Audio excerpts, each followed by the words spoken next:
down for me? Yep. Okay, so. Man, that's right, man. You try to keep in shape. You know how it is. I feel you. All right, today we have Mr. Smith here. Yep. We call him Dito. Yep. But today we're Okay, if I ask... clip it here? Is that all right? Yeah, go ahead. Yeah. You know you go. Do what I you try gotta to be do. hip, man. Come on, man. Like, man, with me, you can do whatever you want. You got it. All right. So, knowing you're a very leading guy. You leaded a lot of big nations and all that type of stuff.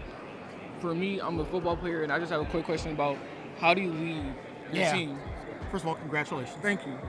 Second, what I always tell young leaders, and a lot of those, you saw Matt Hasselbeck walk by. Matt was a player that elected me back in 2009, and I always had the same speech. There's a lot of people who want the title of being a leader. There's very few people who want the job. So embrace the job first. And the job of leading means, I just guarantee it, 8 times out of 10, if you really want to be a leader, the job means that people may not like what you're saying. Right. And what you have to get over as a leader is you're not there to make people feel better. You're there to make them better. Right. And so, I kept kind of a testy relationship between myself and the players because I thought that my job was, I'm not your coach, not your financial advisor, not your hanger-on, not your boy, not your brother. I'm probably not going to even watch you play. Right. But my job is to understand that there's a difference between that you want to feel better or do you want to be better? And if it's the latter, then there are times where we might have to go to war.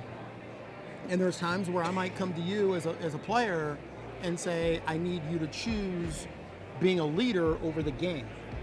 And there might be a time where I need you to go into the locker room and I need you to saddle up with somebody and I need you to say, hey, bro, man, I need to teach you some things that you may not understand. Yes, sir.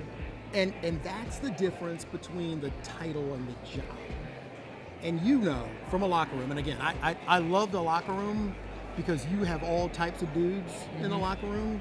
And unlike a lot of places where, you go on and work, a locker room is one of those few places where you don't choose your friends. Somebody's already chosen them for you. You're just in the locker room. Right. But you also know that there's some dudes in the locker room, incredibly talented, not interested in anything except them. Yep. You know some dudes in the locker room who are not as talented, but will make the team better. They both have the same title as being on the team. It's just that they just have different jobs. So to me, leadership is one of those things that I wish I teach leadership now as a part of my class. When I took the job in 2009, you're probably born in 2000. Don't say it. Okay, let's go ahead. Oh, wait. Hey, thank you very much. Deuces. I want you to take a look at these shoes. I bought these shoes in 2008. Dang. So, shut up. I know. Dude's like, man, how's he even walking? He's upright in everything. I was struck by how little I knew about leadership when I took the job. And as I look at college football and the mess that it's in, it's a mess. As I look at our country, it's a mess.